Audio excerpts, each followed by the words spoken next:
beau sapin, roi des forêts, que j'aime ta verdure. Quand par l'hiver, bois et guérets sont dépouillés de leurs attraits, mon beau sapin, roi des forêts, tu gardes ta parure. Toi que Noël planta chez nous au saint anniversaire, jolis sapins comme ils sont doux, et tes bonbons, et tes joujoux. Toi que Noël planta chez nous, tout brillant de lumière, mon beau sapin, tes verts sommets et leur fidèle ombrage, de la foi qui ne ment jamais, de la constance et de la paix, mon beau sapin, tes verts sommets m'offrent la douce image. Bienvenue, bienvenue, frères et sœurs, dans ce bordel général imprégné de l'esprit de Noël.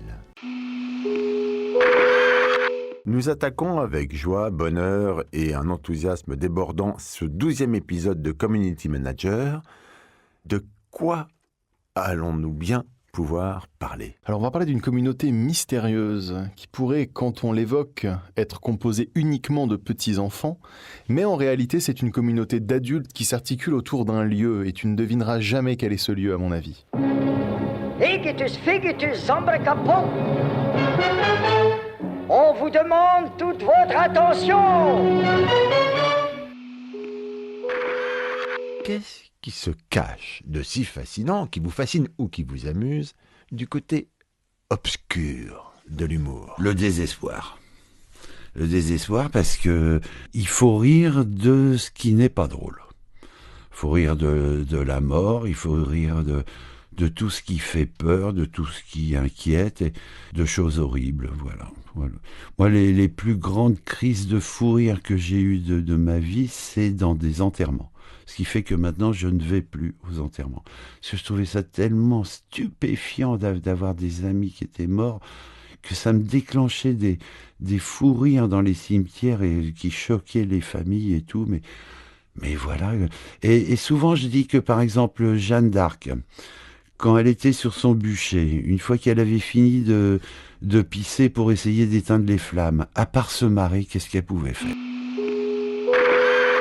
Il paraîtrait que 41% des Françaises considèrent que le langage familier employé pour parler des règles a souvent une connotation négative.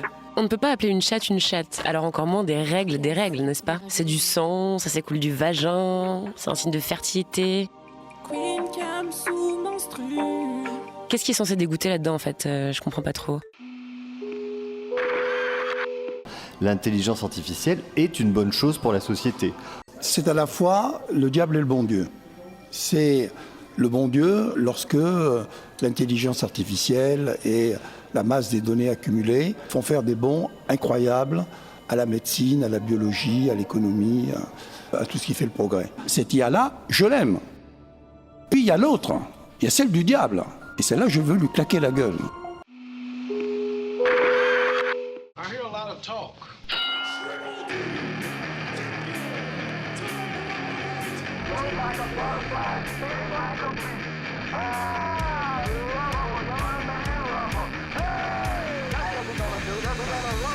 Culture Box.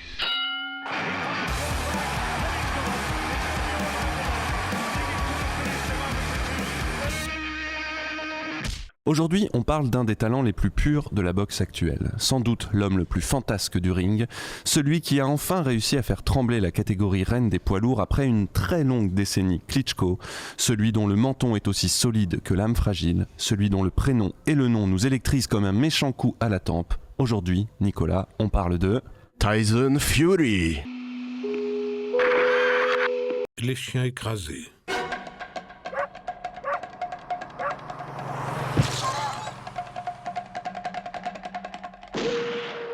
Vincent Grasse.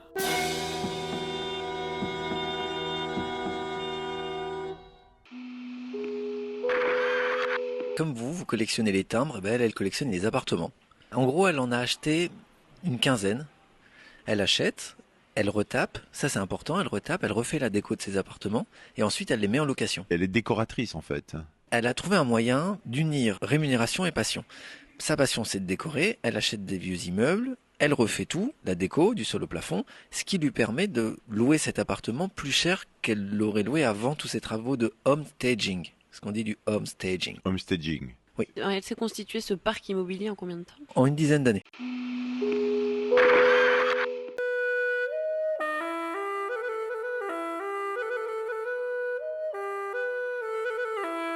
Comme mon grand-père habite au Cambodge, nous on va souvent au Cambodge.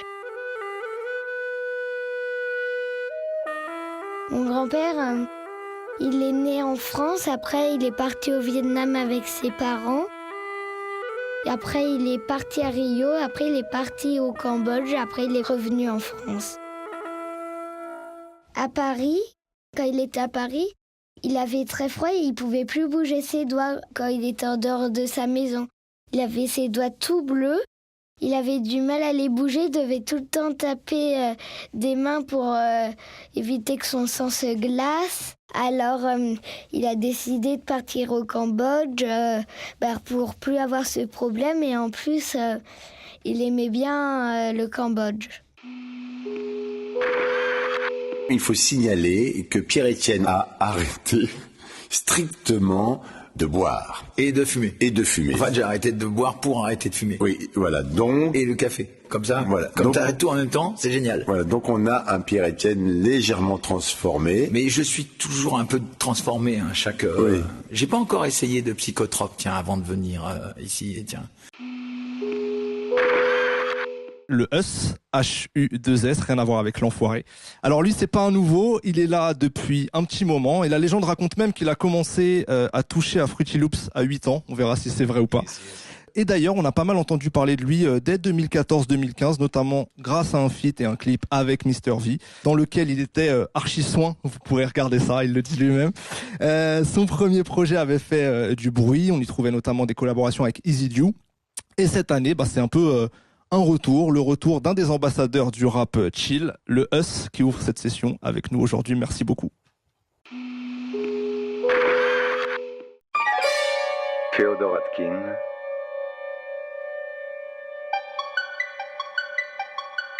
Les envahisseurs.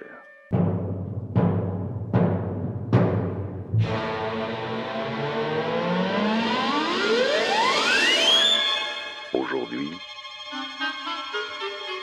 les rats.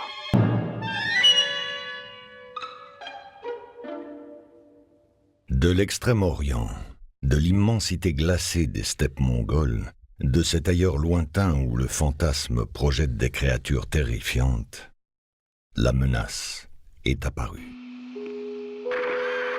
On commence avec le premier tweet de la semaine. Un tweet en réaction à Donald Trump qui me disait la semaine dernière « Je pourrais être la personnalité la plus populaire en Europe ». Ce à quoi Mataï B lui répond « Désolé, mais chez nous, il y a Jean-Jacques Goldman, donc c'est dead ». Rappelons que Jean-Jacques Goldman est encore une fois la personnalité préférée des Français pour la 6e fois consécutive. Bravo Jean-Jacques. Tu veux punir vraiment un ennemi, tu l'enfermes dans une pièce et tu l'enfermes pendant 2 heures en lui faisant écouter des trucs comme ça. Je pense que normalement à la fin t'obtiens tout ce que tu veux comme réponse. Tu sais ce que c'est comme batterie ça par exemple? C'est une batterie électronique ça. Oui mais laquelle? Il y a quand même un compositeur et un titre. Hein. Ouais, il y a un compositeur. Alors, le compositeur c'est Mabrouk, je crois. Non. non, alors pour ceux qui écoutent cette émission et qui ont moins de 150 ans, Mabrouk c'est le chien fétiche de 50 millions d'amis, hein, c'est ça hein? Non mais tu y es pas du tout. Alors il s'agit donc d'Ennio Morricone. Ennio Morricone. Et c'est la musique du film Le Professionnel. C'est pas mal. Bon, t'as perdu. 1 heure, c'est 60 minutes plus 0,6. Une journée, 24 heures, 4 plus 2, 6. Déjà. Qu'est-ce que c'est que ce 666? C'est le chiffre qui représente le diable, en fait. Il est partout, quoi. On le voit partout. Je peux te citer plein de marques qui représentent le 666 dans leur... Quand tu fais... w.w.w à chaque fois que tu vas sur Internet, en fait, W, c'est la 6e lettre de l'alphabet hébreu. Donc, à chaque fois que tu fais 6.6.6.6. Et plus tu parles de lui, plus tu écris son nom, plus tu l'implores et plus tu lui donnes de la force, en fait. Mais à qui? Au diable, à celui qui nous dirige, à tous ces sataniques qui veulent nous oppresser et qui nous oppressent d'ailleurs. Ils veulent pas, ils le font déjà. Donc aujourd'hui, on parle du nombre 666... qui est le nombre du devil. Du devil, de Satan, la bête.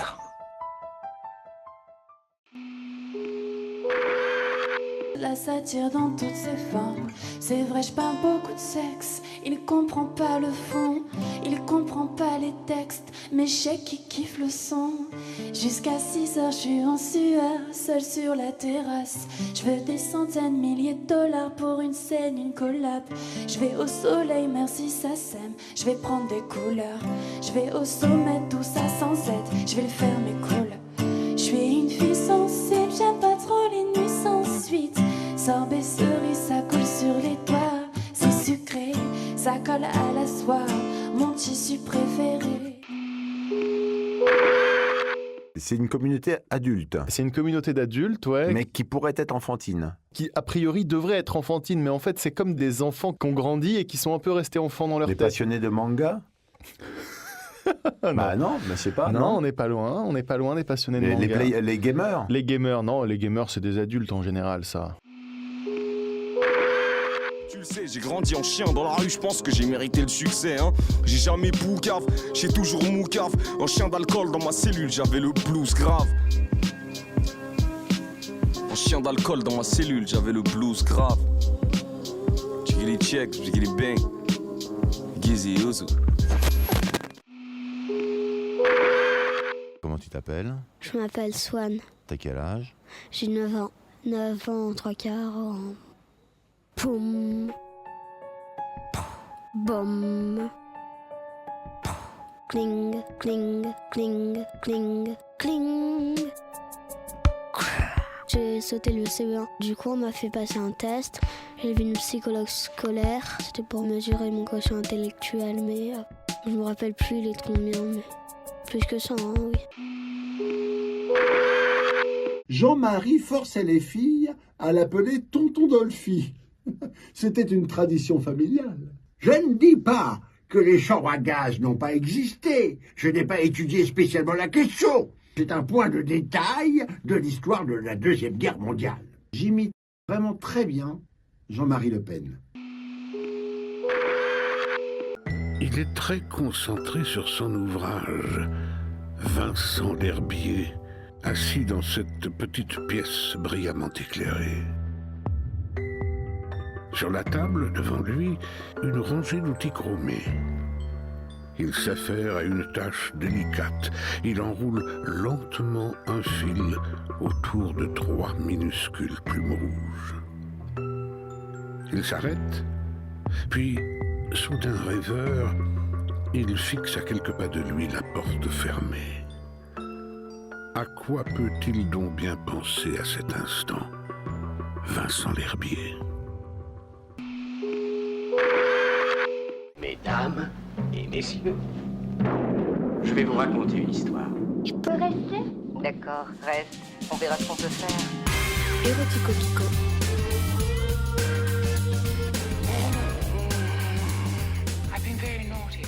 Gérard Kikoïne, bonjour. Bonjour Vincent. Ces femmes qui tournaient dans vos films, des films porno, elles viennent d'où? D'horizons très divers.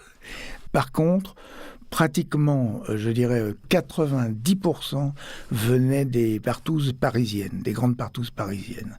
Et donc c'était des comédiens hommes qui disaient tiens, dans une partouze, tu ne voudrais pas faire du cinéma et tout. Quand vous parlez de comédiens hommes, vous parlez des hardeurs. Des hardeurs, qui ont ramené Brigitte Lahaie, qui ont ramené des filles comme ça. Qui au départ étaient des libertines en fait? Qui étaient des libertines, qui aimaient bien le cul, qui aimaient bien la fesse, oui, qui étaient des libertines. C'est la bascule. Ça va être très très chiant. On va revenir au vrai show. Je vous emmène au temple de la pistache qui se prénomme la pistacherie. And strawberries. Ça fait envie? Bah, bavez pas trop parce que ça a fait faillite. Non, mais après là, tu suis là. Non, c'est fini, sérieux. Bah, allez voir leur Insta et n'oubliez pas de manger 5 céréales et céréales par jour. La fatigue, c'est un état, me semble-t-il, qui est intrinsèquement lié à la vie. Nous passons notre temps à ne pas vouloir être fatigué, à même pas vouloir la considérer, à vouloir l'entendre. C'est comme si c'était une chose étrangère. Or, la fatigue, de ce que j'ai pu en découvrir, c'est fondamentalement être vivant. JBB, le sur feu Internet. follet du Sud-Ouest. Le feu follet du Sud-Ouest. Attention au plaquage haut, en ce moment, on a eu un accident la semaine dernière. Un énorme semi-marathonien, presque marathonien. Il court beaucoup. Il a une tenue de course extraordinaire. Je l'ai croisé sur les quais. Faudra mettre une photo. J'étais en plus assez proche du marais, donc inutile de dire que je vois. Tu serrais les fesses. Ouais, je serrais les fesses. Hein, je courais, comme on dit, les genoux serrés. Oui, la fameuse position. La fameuse position dite des genoux serrés. Là, je l'ai vu arriver en face. Je me suis déporté de 15 mètres. C'était lui. C'est d'ailleurs vrai. C'était lui. Un zizi sur pattes. Oui. Le zizi sur pattes, il était là à domph les molettes et il m'a croisé en sens inverse. Ouais, voilà. L'accident bête. Hein. Oui, il s'est retourné, lui, il peut, à sa vitesse, il peut encore se retourner. Moi, je peux pas. Si je tourne la tête, je prends le vent et toi, je tombe. Moi, Faut rester dans le fuselage, quoi. Oui, je suis obligé de rester là. Les cerisiers japonais ne donnent pas de cerises et c'est pour ça que les Japonais, ils ont regardé ce qui restait autour d'eux. Il y avait des maisons avec des portes en papier et du riz. Et ils se sont dit, on va faire de l'alcool avec du riz. Et les portes en papier, à ton avis, elles étaient faites avec quoi ? Avec du riz. Voilà. Comment ils font ? Ils écrasent du riz ? Je sais pas. Ils collent les bouts, non ? Je suis pas un spécialiste de tout ce qui se fait au Japon. J'adorerais, mais c'est pas le cas. Ouais. Faut que je me renseigne. Je travaille avec Logic Pro. Quand j'enregistrais dans la caravane, c'est un vrai studio, quoi. Donc j'ai couvert le toit de la caravane de panneaux solaires totalement, quoi. Il n'y a plus d'autre espace. Et du coup, ce qui est aussi très important, en fait, c'est les batteries, quoi. Donc moi, j'ai 90 kg de batterie lithium, l'équivalent qu'on a dans nos portables. Et donc voilà, il y a tout un dispositif électrique pour transformer l'énergie des panneaux solaires et la mettre dans ces batteries. Et pendant 3 mois, je me suis branché qu'une fois parce que je m'étais garé à l'ombre. C'est-à-dire qu'en fait, pendant 3 mois, j'étais entièrement autonome en électricité. C'était un rêve, c'était un objectif un petit peu. Le but, quand moi j'ai créé ce projet, quand j'ai voulu partir composer au milieu de nulle part, si je devais me brancher à chaque fois, ça a plus trop de sens, quoi. Je finis sur des parkings et c'est voilà, on perd un peu l'intérêt. Donc il y avait vraiment ces challenges de pouvoir faire de la musique au milieu de nulle part, d'être totalement autonome. Je vais vous demander, comme j'ai fait avec les personnes que j'interroge, de vous présenter. Donc je vais vous demander de me dire votre nom, s'il vous plaît. Mon nom.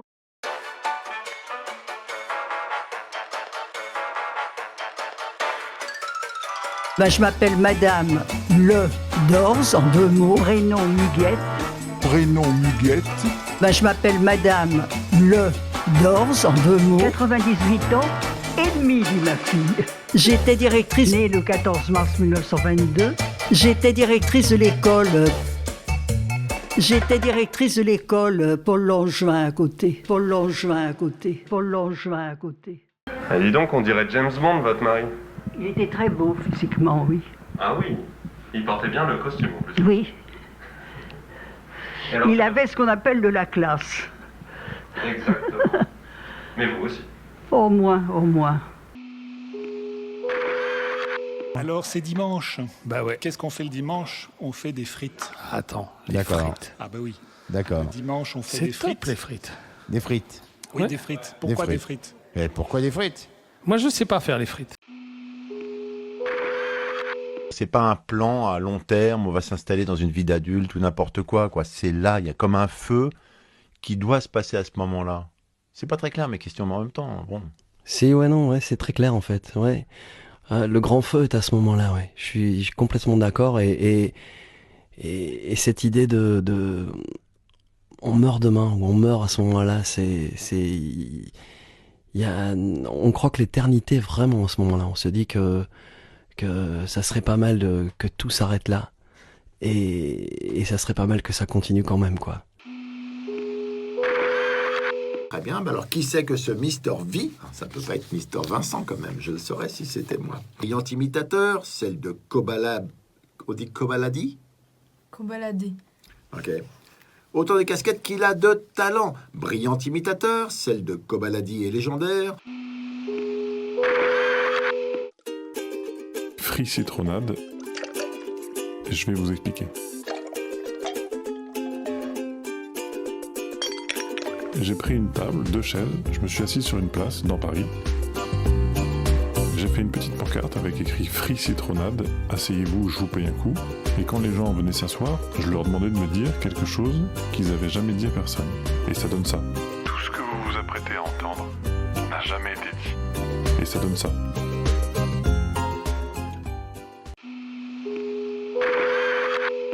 J'ai mal au beat, c'est pas moi qui décide. J'ai besoin de faire le vide, la quête c'est vraiment utile. Oh ragna ou gna gna. J'ai mal au beat, oh ragna ou gna gna. J'ai eu de la chance, on m'a offert une petite platine vinyle à 5 ans, donc je faisais tourner mes scuds dans ma chambre tranquille. C'est énorme quand même. Ouais, c'est cool. C'est cool, mais mes parents, ça leur tenait à cœur aussi, parce qu'il y avait, au-delà de la musique, il y avait aussi tout ce qui était contes pour enfants, toutes ces choses-là. Et puis c'est vrai que nous, on a grandi avec les Chantal Goya, avec les Henri Dess, hein, pour ne citer que. Ce n'est que le second épisode de La Bascule. On parlait du plus grand charreau de la littérature française. J'ai nommé Don Juan de Molière. Ils nous ont déjà fait le coup l'année dernière, mais cette année, ils ressortent les Tomb Raider Remastered, donc jeux vidéo sur PlayStation 4, 5. Je vous suggère vivement la page Instagram Ex-Relou, créée par Martin Bachelard. Réservez vos places pour la soirée Scene, Sex and Scène. Repas qui va jouer sur le froid et le chaud, à retrouver donc chez Picard. Sur son script, on va rebondir. Oui, non, en italique. Mes parents m'ont super protégé parce qu'ils m'ont eu tard, ils se sont rencontrés tard aussi, donc ils m'ont eu tard.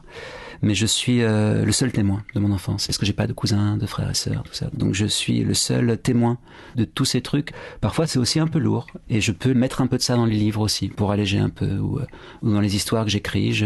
Mais c'est pareil avec les amours, il y a des amours, je peux tomber amoureux de quelqu'un, ça peut être trop lourd à porter, et je peux m'alléger un peu, comme si je soupirais un petit peu, et j'essaye de sculpter un peu ces soupirs pour en faire des lignes. Je sais pas si c'est très clair ce que je raconte, pardon. En tout cas, c'est sincèrement comme ça que je fonctionne. Est-ce que lorsque vous écrivez, Ouais. les phrases sont comme de la terre dans laquelle vous enfouissez des amours secrets? Pourquoi pas. Ouais, je trouve ça très beau. J'adore. En fait, j'adore cette idée que les choses qu'on enterre peuvent refleurir ailleurs. Non, mais je suis très content d'être de retour parmi vous. Ah. Cette bande me manque. On voit mes lunettes à la caméra ou non? Parce que ça fait que Moi, je pense que c'est difficile de pas les voir.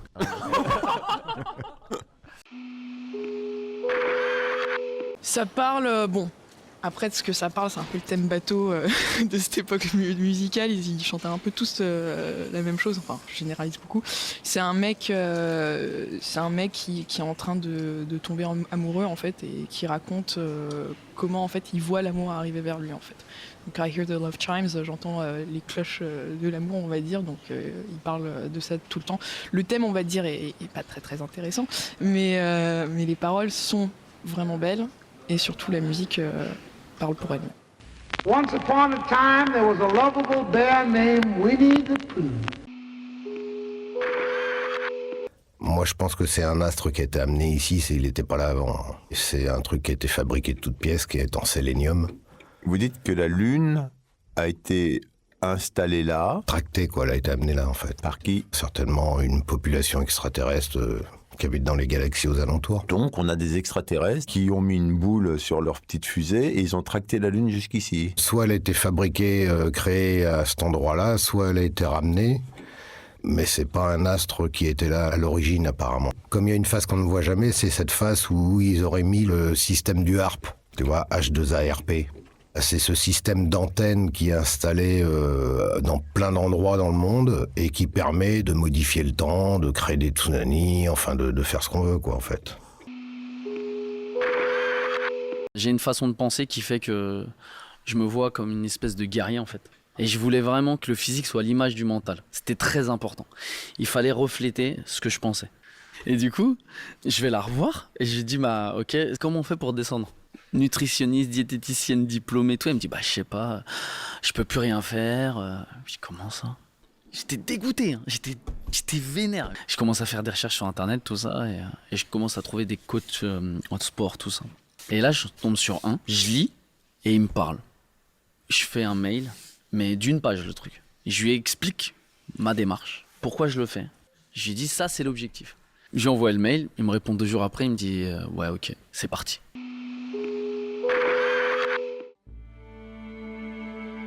Mais je ne veux pas interrompre mon histoire en racontant comment les hommes, une fois la ville prise, furent massacrés par les vainqueurs, les femmes violées, et la ville elle-même livrée au pillage.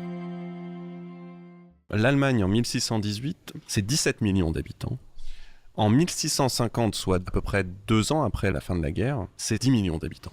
7 millions donc de population en moins. C'est pas que des morts, il y a des migrations. Forcément, quand t'as la guerre qui passe tous les ans, les gens ils finissent par comprendre, ils finissent par partir. Il y a des villages qui sont détruits, ceux qui sont pas morts, ils vont bouger.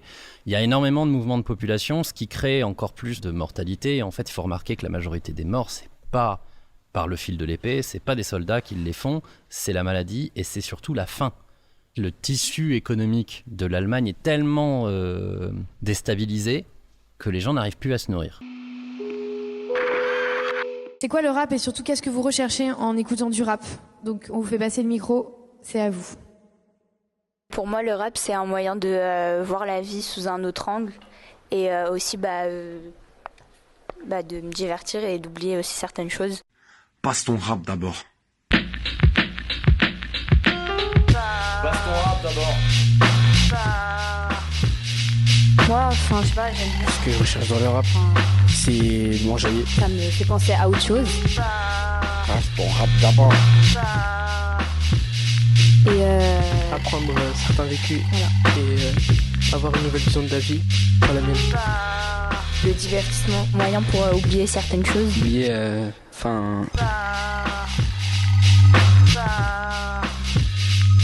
1, 2, 1, 2.